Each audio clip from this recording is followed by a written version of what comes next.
నవీన్ గారు ఇక్కడ ప్రభు జర్నలిస్ట్ ప్రభు ఉండాలి కంపల్సరీ. ఎందుకంటే నవీన్ గారి గురించి వాళ్ళ నాన్నగారి గురించి విజయ్ మాధవి ప్రొడక్షన్స్, బొబ్బిలి పులి సినిమా దగ్గర నుంచి అన్నీ తెలిసింది ప్రభుకే. నీకు కూడా తెలుసా? థ్యాంక్ యూ నన్ను నవీన్ గారు పిలిచినందుకు. నాకు ఏదో ఒక నాస్టాలజీ.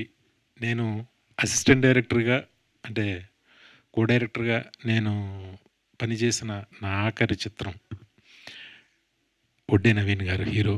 ఆయన సినిమాకే పనిచేశాను. ఆయన సినిమాకి పనిచేస్తుండగా నాకు ఆది సినిమా వచ్చింది డైరెక్టర్గా. అది బెల్లంకొండ సురేష్ గారే తీశారు నవీన్ గారితో. ఈయన సినిమాకే నేను స్విట్జర్లాండ్ వెళ్ళినప్పుడు నాకు ఎన్టీఆర్ పరిచయం. కానీ ఆదికి నాంది నవీన్ గారి సినిమా, అక్కడ పనిచేయటం వల్ల అది వచ్చింది. Thank you. నన్ను ఎంతో ప్రేమగా, ఎంతో ఇష్టంగా, ఎంతో ఇదిగా చూసేవారు నవీన్ గారు. ఒకరోజు ఆయన కెరియర్లో ఆయన చేసిన 90% సినిమాలు, 90% కంటే పైనే ఆయన ఇష్టంగా చేసినవి కాదు. అది నేను ఆయన మనసులోకి దూరి నేను చెప్పగలను. ఎందుకంటే నేను పనిచేసింది ఒక సినిమా అయినా కూడా ఆయన చాలా మదన పడుతూ ఉండేవారు. ఏదైనా సీన్ వచ్చినప్పుడు ఏంటిది ఇలా ఏదో పాపం ఒకలా రెస్ట్లెస్గా ఉండేవాడు ఆయన. నాకు అర్థమయ్యేది అది. ఒకరోజు నేను అనుకోకుండా ఒక సీన్ ఏదో రాశాను. ఇది ఎవరు రాశారని అడిగాడు ఆయన. అడిగితే నేను మామూలు రైటర్ పేరు ఎవరో రాశారన్నాను. బట్ ఆయనకి మనసులో కనిపెట్టి ఆ రోజు మధ్యాహ్నం నన్ను భోజనానికి పిలిచాడు ఆయన. పిలిచి కలిసి ఆయనతో కలిసి భోంచేశాను. భోంచేసిన తర్వాత వినయ్, నువ్వు చాలా మంచి డైరెక్టర్ అవుతావు, చాలా పెద్ద డైరెక్టర్ అవుతావు, ఇంకా ఇలా అసిస్టెంట్ డైరెక్టర్లు ఇంక ఈ డైరెక్షన్ డిపార్ట్మెంట్లో ఇంకా అసిస్టెంట్లుగా పనిచేయడం మాని డైరెక్టర్గా ట్రై చేయి. నీకు ఏ సపోర్ట్ కావాలన్నా సరదా మన ఆఫీస్లో కూర్చో అది అని నన్ను ఎందుకో నన్ను చాలా ఇష్టంగా చూసేవారు. Thank you sir. దానికి ఇప్పటికీ పాపం ఆయనకి ఎప్పుడు తృప్తిగా అయితే నేను కరెక్ట్ అయితే మీరు ఆయనకి నచ్చి ఎప్పుడు పాపం ఏ సినిమా కూడా ఆయనకు నచ్చి పూర్తిగా నచ్చి చేసినవి చాలా తక్కువ సినిమాలు ఉంటాయి. ఎందుకంటే ఆయన ఫ్యామిలీ బ్యాక్గ్రౌండ్ కావచ్చు, ఆయన పెరిగిన విధానం కావచ్చు, అప్పటికి ఆయనకి తెలిసిన, ఆయన చూసిన సినిమాలు, ఆయనకి తెలిసిన ప్రపంచం, దానికి ఈక్వల్గా అప్పుడు ఇక్కడ ఎవరు లేరు నిజంగా. ఎందుకంటే వాళ్ళ ఇన్ఫ్లుయెన్స్. మేము స్విట్జర్లాండ్ నుంచి వస్తుంటే కాస్ట్యూమరు ఫ్లైట్లో సిగరెట్ కాల్చాడు టాయిలెట్లో. మేము ఫ్లైట్ ఇది ల్యాండ్ అయ్యేసరికి AK-47 గన్స్తో వచ్చేసారు. ఆ కాస్ట్యూమర్ని అరెస్ట్ చేశారు. ఎవరికి ఏం తెలీదు. చెన్నైలో జస్ట్ ఒడ్డే నవీన్ గారు ఎవరితో ఈయన జస్ట్ ఒక ఫోన్ కాల్ చేసి మాట్లాడారు. వెంటనే బయటకు వచ్చాడు. ఓ, ఇంత ఇన్ఫ్లుయెన్స్డ్ అయినా అనుకున్నాను నేను అప్పుడు.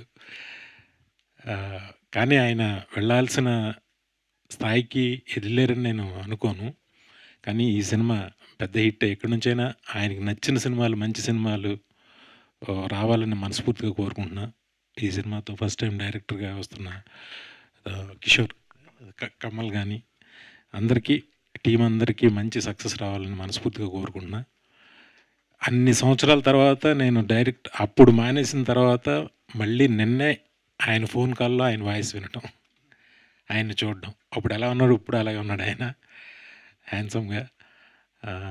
All the best sir. Thank you. నన్ను ఎంకరేజ్ చేసినందుకు చాలా థ్యాంక్స్ అండి. నా మీద ఎంతో నమ్మకం పెట్టుకున్నారు మీరు అనుకున్నట్టే కొంతవరకు సాధించగలిగా నేను కూడా. Thank you sir. Thank you very much నన్ను పిలిచినందుకు. మిమ్మల్ని చూడటం చాలా ఆనందంగా ఉంది. చాలా ఎక్సైటింగ్.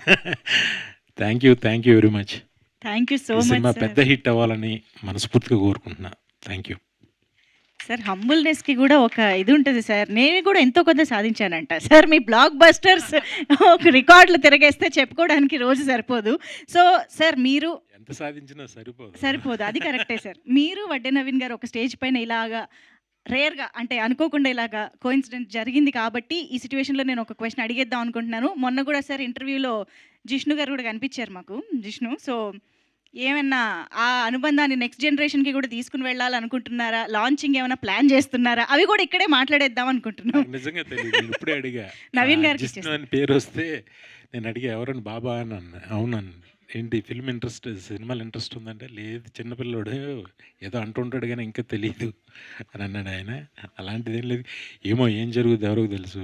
ఇక్కడి వరకు వస్తామో ఎవరికీ తెలీదు. కానీ నిజంగా అబ్బాయి వస్తే నిజంగా నేను చాలా ఆనందపడతా. మంచి సక్సెస్‌ఫుల్‌గా అవ్వాలని కోరుకుంటా. 100%. యెస్. అండ్ ఆ లాంచింగ్ మీ బ్లెస్సింగ్స్ ద్వారా కూడా జరగాలి అని మనస్ఫూర్తిగా కోరుకుంటున్నాం sir. Thank you so much. So Naveen గారికి నేను అప్పుడే ఇవ్వను మైక్. లాస్ట్‌లో విందాం ఆయన మాటలు. So thank you so much.